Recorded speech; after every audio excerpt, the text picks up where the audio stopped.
मैं भी तो जानू कौन है वो जिसने आपको ये विश्वास दिया है कि वो मुझे पराजित कर सकता है।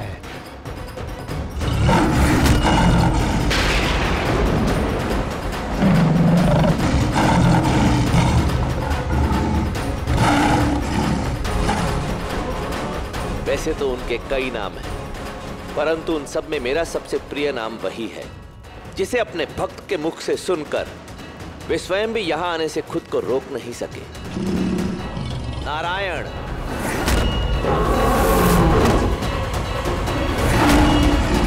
परंतु मैं उन्हें मित्र नारायण कहता हूं। मेरे आराध्य हैं वो, उन्हें आप परास्त नहीं कर सकते। है कौन ये नारायण? इस समय आपने अहंकार धारण कर लिया है, इसी कारण आप मुझसे ये प्रश्न पूछ रहे हैं। क्योंकि जब व्यक्ति अहंकार के मद में चूर होता है तो वो स्वयं को भी पहचान नहीं पाता। चलिए, नारायण कौन है ये आपको स्मरण कराने का, आपको बताने का प्रयास किया जाए।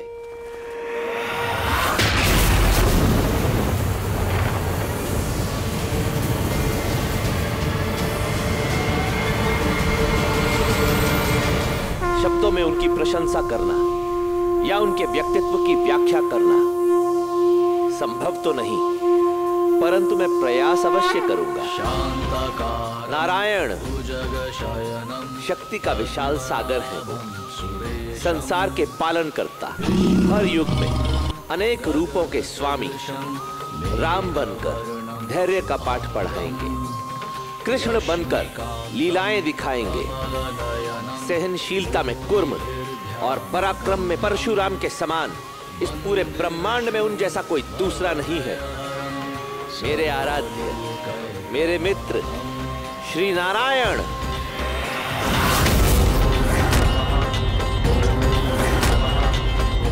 कण कण में नारायण है और नारायण ही कण कण है। कहो से आए और मेरा सामना करे। यदि इतना ही शक्तिशाली है वो, तो मुझसे छुप क्यों रहा है? आपको भ्रांति हुई है। उन्हें आपसे छिपने की कोई आवश्यकता नहीं है, वो तो आपके भीतर ही है। सच्चे मन से उनका स्मरण कीजिए, वो आपके समक्ष अवश्य प्रकट होंगे। आ रहा हूं, सामना करो मेरा नारायण, सामना करो मेरा नारायण।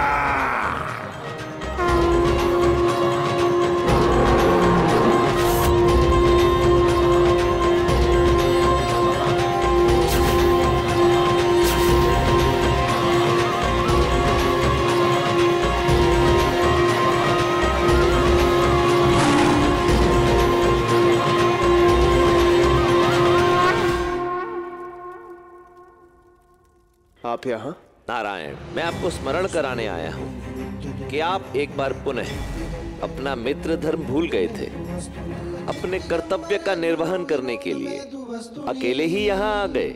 हमारे भक्त प्रहलाद की करुणा भरी पुकार ने हमारे समक्ष कोई दूसरा विकल्प नहीं छोड़ा था मित्र।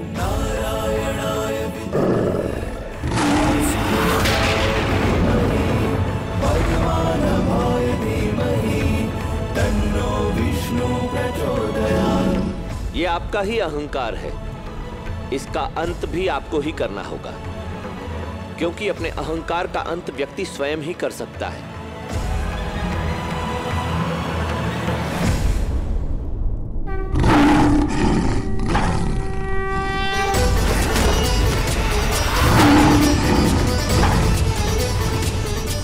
अहंकार का स्थान व्यक्ति के सिर पर नहीं, उसके पैरों में होता है। क्योंकि यदि अहंकार व्यक्ति के सिर पर विराजमान हो जाए तो उसका नाश कर देता है, परंतु यदि वही अहंकार व्यक्ति के पैरों के नीचे हो तो अहंकार का नाश होता है। हे नारायण, आपको आज केवल इसे पराजित ही नहीं करना, इसे समाप्त करना है।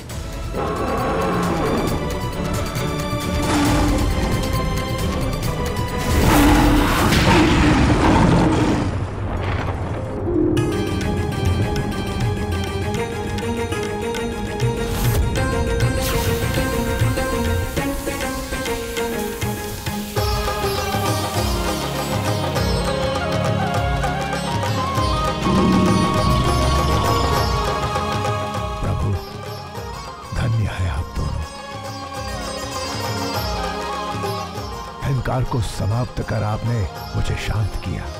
अब कृपा कर जग कल्याण के लिए सबको इस बात से अवगत कराएं कि अहंकार किस प्रकार हमें विनाश और हानि की ओर ले जाता है।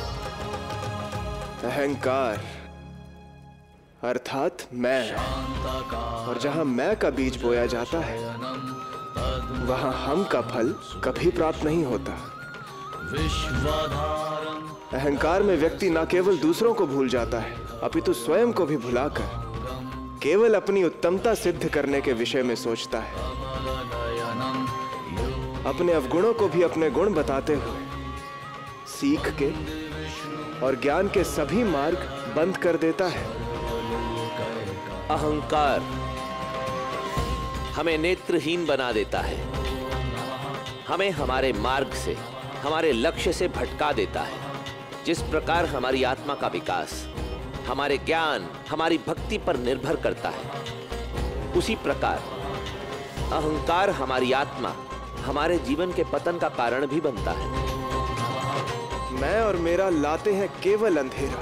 जहां हम की हो उत्पत्ति, होता है नया सवेरा। जय नारायण, शांताकारं, जय महादेव, पद्मनाभं सुरेशं, लक्ष्मीकान्तं कमलनयनं, योगिभिर्ध्यानगम्यं, वन्दे विष्णुं भवभयहरं सर्वलोकनाथं। नारायण, इस अहंकार को आपने कुछ क्षण के लिए धारण किया और कितनी बड़ी क्षति हो गई। यदि ये अहंकार देवताओं को इस प्रकार नियंत्रण से बाहर कर सकता है तो मनुष्यों के लिए कितना हानिकारक सिद्ध होगा। मेरी आपसे विनती है कि इसका अंत कर दीजिए।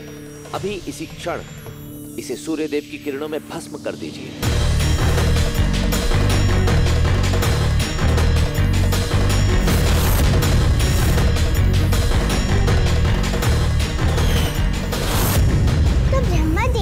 प्रभु श्री नारायण ने हिरण्यकश्यप के अहंकार को अंत कर उसे मुक्ति प्रदान कर दी। फिर तो अहंकार सदा के लिए समाप्त हो चुका होगा ना? नहीं सृष्टि, हिरण्यकश्यप से निकले अहंकार को भस्म करने के लिए प्रभु नारायण अहंकार विकार को सूर्य की किरणों में समाहित करने के लिए भेज दिया। परंतु उसी क्षण देवी लक्ष्मी तारों को चुनकर एक हार बना रही थी।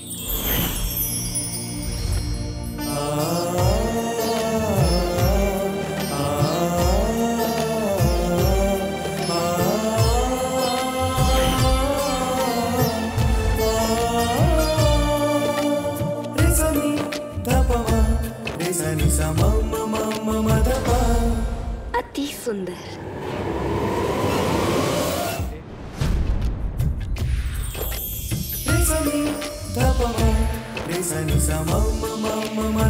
ये तारा कितना मनमोहक है।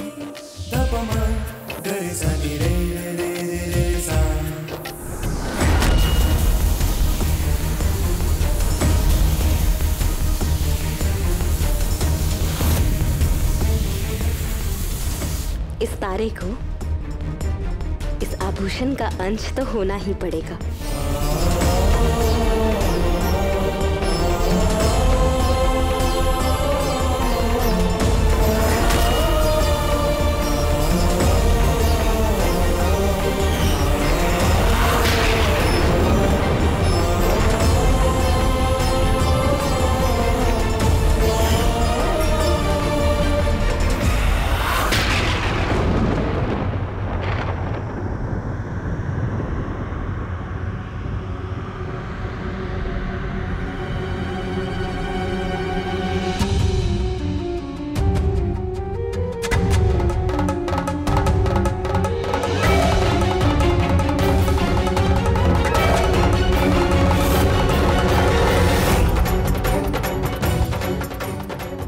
इससे ज्यादा अमूल्य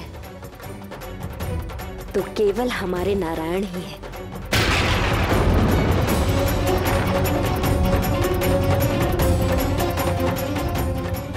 एक और देवी लक्ष्मी ने उस अहंकार को धारण कर लिया था।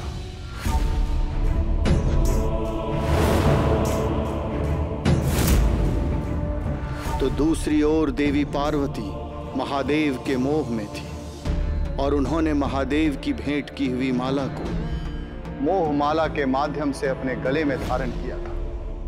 कलयुग को तो वे अलंकार प्राप्त नहीं हुए, परंतु उनका दुष्प्रभाव महादेव और नारायण की अर्धांगिनियों के ऊपर पड़ने वाला था।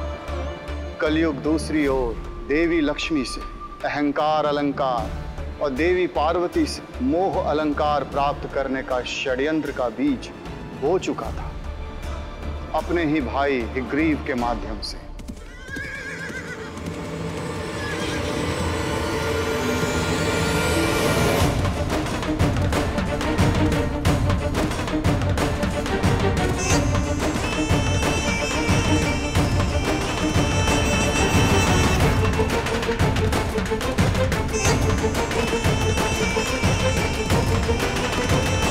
और तीव्र हैग्रीव, अपनी सांस से भी तीव्र गति से भाग। भाई है तू मेरा, कलयुग का भाई। भाग भाग।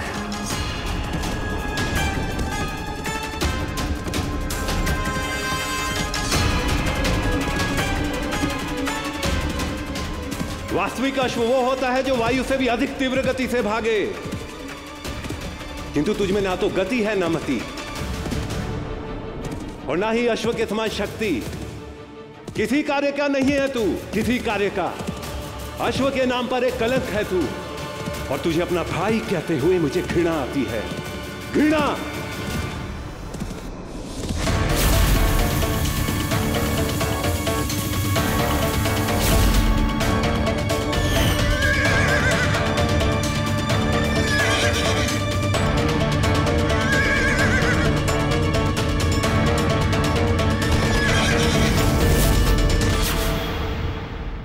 देखा भैया, कैसे अचानक से उठ खड़ा हुआ मैं तीव्रता से। अब कहिए मेरी गति और मति के विषय में। कलंक नहीं हूं, अपितु गौरव हूं मैं अश्वों का, इस समग्र संसार का सबसे तीव्र अश्व। और अब इस सत्य को आप भी स्वीकार कर लीजिए भैया। अच्छा, इतनी शक्ति है तुझमें, तो क्या तू सूर्य के अश्व को भी पराजित कर सकता है? अश्व चाहे सूर्य का हो या चंद्र का, मैं अपने अभ्यास से और प्रयास से निश्चित पराजय का स्वाद चखा सकता हूं उसे। प्रयास और अभ्यास के लिए अपनी जीवा नहीं, अपने कदमों को दौड़ाओ। भैया, आप तो मुझे तीव्रता से दौड़ना सिखा रहे हैं, इसकी क्या आवश्यकता है? सूर्य के अश्वों को परास्त करके आपको क्या लाभ होगा?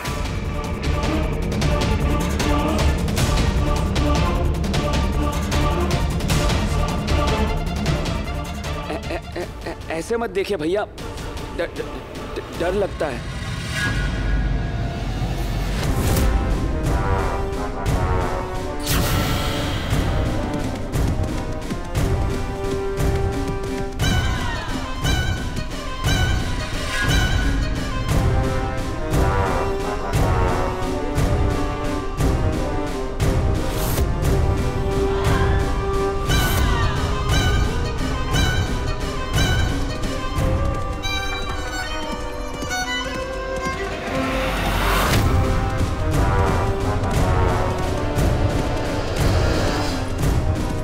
और तीव्र हैग्रीव, और तीव्र, ऐसे भाग जैसे तुझे आज अपने अंत को परास्त करना हो।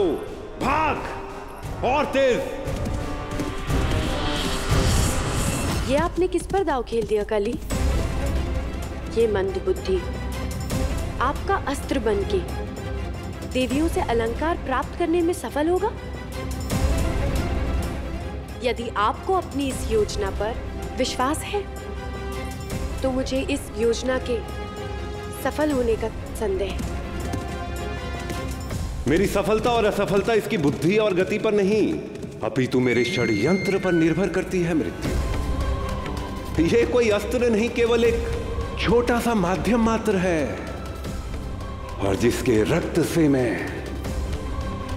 विजय तिलक करूंगा। रक्त? अर्थात आप उसके वध की योजना बना रहे हैं? कली, वे मंदबुद्धि ही सही, किंतु है तो आपका भाई। आप ही की भांति आपकी माता हिंसा का पुत्र है। अपनी विजय के लिए अपने ही भाई का वध उचित होगा।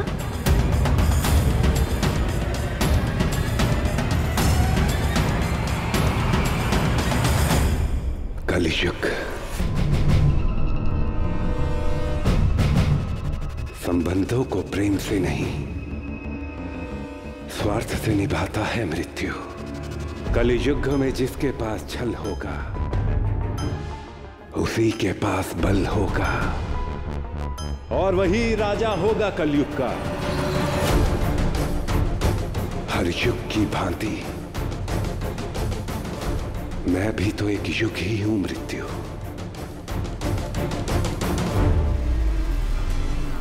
और हर युग की अपनी विशेषता होती है। द्वापर, त्रेता, सतयुग, इन सभी युगों से भिन्न स्वभाव ही कलयुग की विशेषता है मृत्यु। और यही मेरा स्वभाव है, यही मेरा स्वभाव है।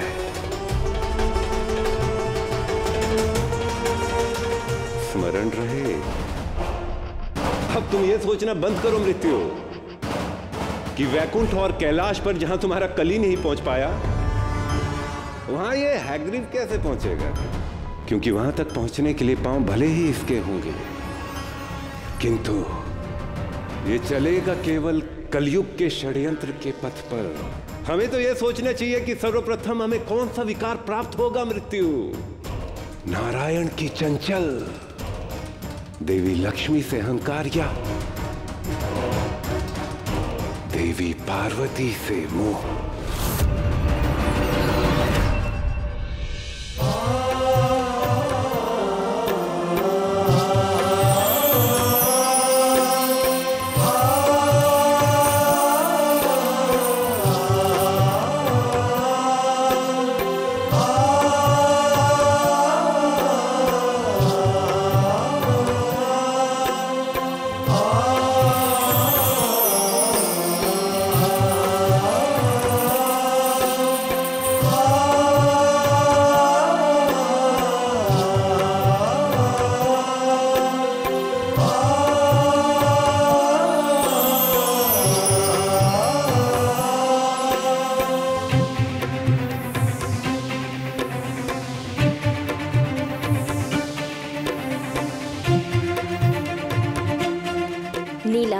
वरुणी, ये घड़ा पृथ्वी लोक का है। ध्यान रहे, इन्हें लेकर आपस में कोई प्रतियोगिता शुरू मत कर देना। इसे सावधानी से पृथ्वी लोक पहुंचाने का प्रबंध करो। अद्भुत।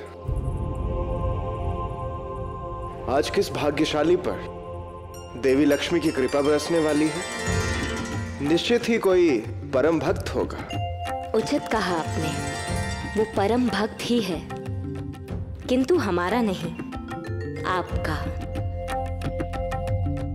ये धन आपके परम भक्त प्रहलाद की प्रजा के लिए है। आपके भक्तों के प्रति हमारा भी तो दायित्व बनता है।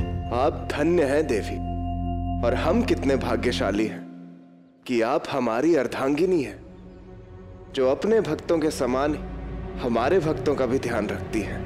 उचित कहा। जिसके साथ देवी लक्ष्मी होती है वो सौभाग्यशाली तो होता ही है। केवल आपने स्वीकार करने में थोड़ा विलंब कर दिया। देवी लक्ष्मी के ऐसे व्यवहार का कारण इनके अंदर धारण किया ये हार तो नहीं।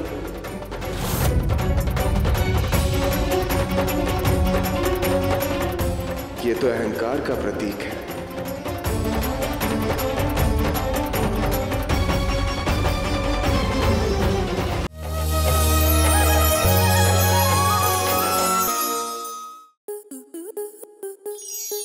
स्टार प्लस के ऐसे ही और बेहतरीन लम्हे देखने के लिए सब्सक्राइब करें हमारे YouTube चैनल को।